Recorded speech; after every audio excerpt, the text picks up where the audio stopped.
July August গণ অভ্যুত্থান চলাকালে রাজধানীর চানখালপুরে ৬ জনকে হত্যার ঘটনায় মানবাধিকার বিরোধী অপরাধের মামলায় সাবেক ডিএমপি কমিশনার হাবিবুর রহমান সহ ৮ পুলিশের বিরুদ্ধে আন্তর্জাতিক অপরাধ ট্রাইব্যুনালে আনুষ্ঠানিক অভিযোগ দাখিল করেছে প্রসিকিউশন।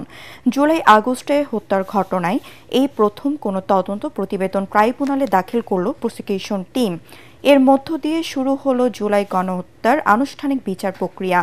চানখালপুরে ডিএমপির সাবেক কমিশনার হাবিবুর রহমান সহ ৮ জনকে অভিযুক্ত করে গত ২১ এপ্রিল পূর্ণাঙ্গ প্রতিবেদন প্রসিকিউশনে জমা দেয় তদন্ত সংস্থা।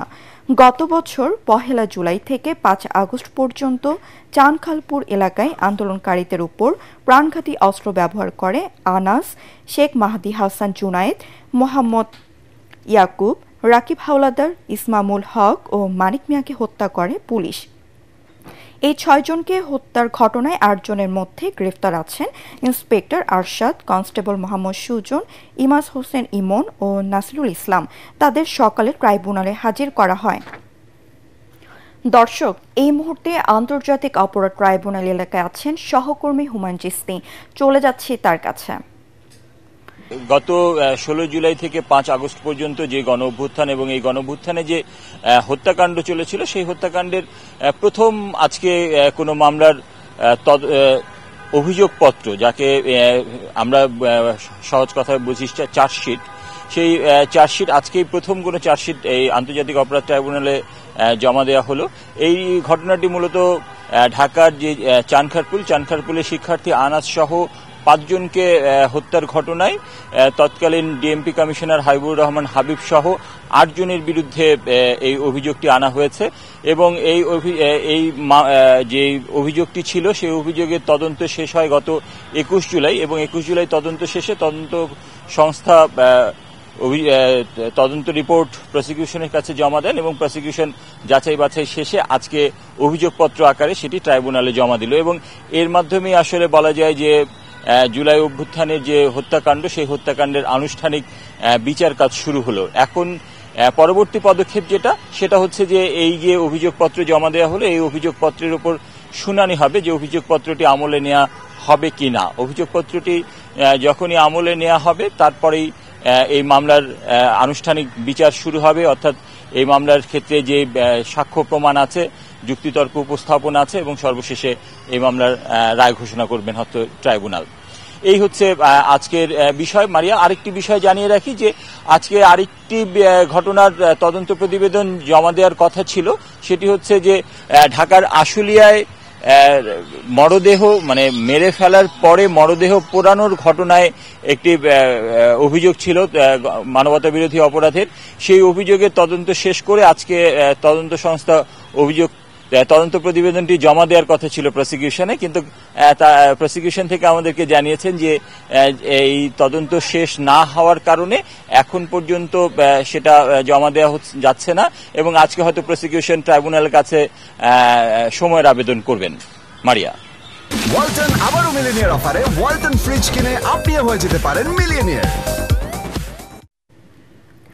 দেশের পরিবর্তিত পরিস্থিতিতে অন্তর্বর্তী সরকারের প্রধান উপদেষ্টা ডক্টর মোহাম্মদ ইউনূস আজ 10টি রাজনৈতিক দলের সঙ্গে বৈঠক করবেন। বিকালে প্রধান উপদেষ্টা সরকারি বাসভবন যমুনায় এই বৈঠক অনুষ্ঠিত হবে। সংশ্লিষ্ট সূত্র জানায়, বৈঠকে জুলাই গণ অভ্যুত্থানের পক্ষে থাকা সব রাজনৈতিক দলের একজন করে প্রতিনিধিকে আমন্ত্রণ জানানো হয়েছে। এর আগে গতকাল শনিবার বিএনপি, জামায়াতে ইসলামী ও এনসিপির সঙ্গে যমুনায় প্রধান উপদেষ্টার বৈঠক অনুষ্ঠিত হয়।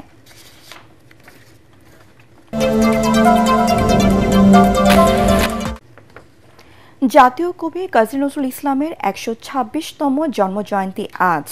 এ উপলক্ষে ঢাকা বিশ্ববিদ্যালয় কেন্দ্রীয় মসজিদের পাশে জাতীয় কবির সমাধিতে শ্রদ্ধা জানান ছাত্র, শিক্ষক, রাজনীতিবিদ সহ নানা শ্রেণী পেশার মানুষ। শ্রদ্ধা জানান কবি পরিবারের সদস্যরাও। এ সময় নজরুল প্রেমীরা বলেন, আগামী সমৃদ্ধ বাংলাদেশ বিনির্মাণে অত্যাচারের সকল শৃঙ্খল ভাঙতে প্রতিনিয়তই প্রাসঙ্গিক নজরুল, যেমনটা ছিল সবশেষ জুলাই গণঅভ্যুত্থানেও। বিস্তারিত মাঝহারুল হক মুহাজিরের আরেকটি রিপোর্টে।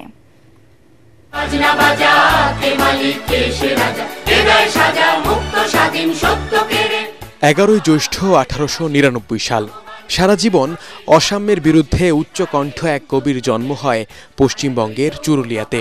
রুটির দোকান থেকে পাড়ার মসজিদের মুয়াজ্জিন, লেখক থেকে সাংবাদিক, চলচ্চিত্রকার, গীতিকার ও সঙ্গীতজ্ঞ, একের ভেতর সব জানতেন তিনি। স্বাধীনচেতা এই মানুষটি শুধু একটি নাম নন, তিনি এক অনুভব, একটি সত্তা। বলছি জাতীয় কবি কাজী নজরুল ইসলামের কথা। প্রিয় কবির ১২৬তম জন্মবার্ষিকীতে তার সমাধিতে শ্রদ্ধা জানাতে ভোরের আলো ফোটার পরপরই দেখা মিলল তার ভক্তদের। যে নজরুলে তাদের এত ভালোবাসা, সেই নজরুলকে কতটা লালন করেন তারা। সকল সংকটের সময় কাজী নজরুল ইসলামের লেখনী আমাদেরকে উৎসাহ দেয়, আমাদেরকে সেই বিপর্যয় থেকে বেরিয়ে আসবার একটি পথ দেখায়। নজরুল চিরতরের জন্য আন্দোলনের একটা প্রতীক।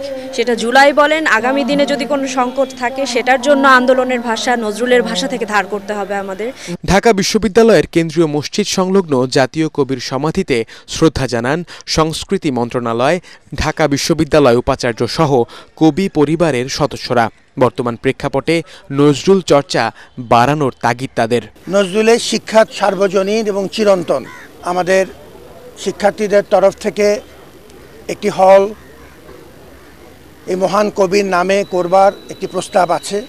মানুষকে বড় করে দেখেছেন এবং সমাজের যত অত্যাচার অবিচারের বিরুদ্ধে তার লেখনী নিয়ে তিনি কাজ করেছিলেন এবং স্বদেশী আন্দোলনকারীরা তার কণ্ঠে কণ্ঠ মিলিয়ে পরাধীনতার শৃঙ্খল ভেঙেছিলেন।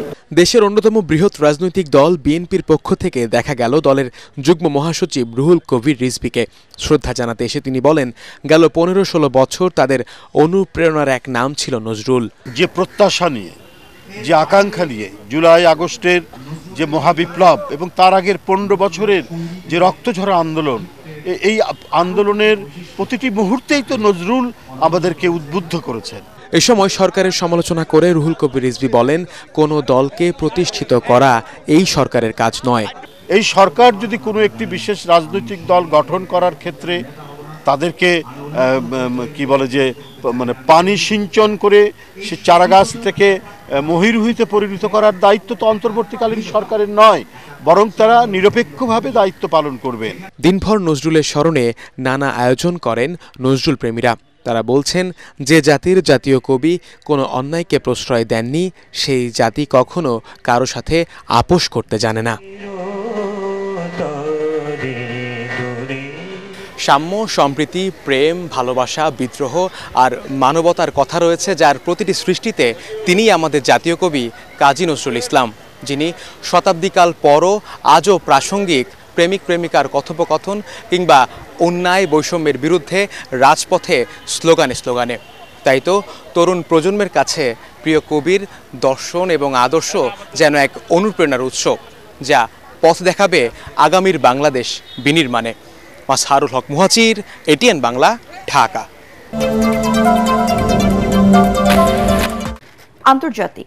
ফিলিস্তিনের অবরুদ্ধ গাজা ভূখণ্ডে ইসরায়েলি বাহিনীর হামলায় একদিনে কমপক্ষে আরও ৭৯ ফিলিস্তিনি নিহত হয়েছে, আহত হয়েছে আরও ২ শতাধিক। এতে করে সেখানে মৃতের সংখ্যা ছড়ালো ৫৩,৯০০। অনেক লাশ এখনও ধ্বংসস্তূপের নিচে ও সড়কে পড়ে আছে, কিন্তু উদ্ধারকারীরা নিরাপত্তার অভাবে সেখানে পৌঁছাতে পারছেন না। চলতি বছরের ১৮ মার্চ থেকে পুনরায় গাজায় হামলা শুরু করে ইসরায়েলি সেনাবাহিনী, যা জানুয়ারিতে কার্যকর হওয়া যুদ্ধবিরতি ও বন্দি বিনিময় চুক্তি ভেঙে দেয়। সেই সময় থেকে ইসরায়েলি হামলায় আরও ৩,৭৪৭ নিহত ও প্রায় ১০,৬০০ জন আহত হয়েছেন।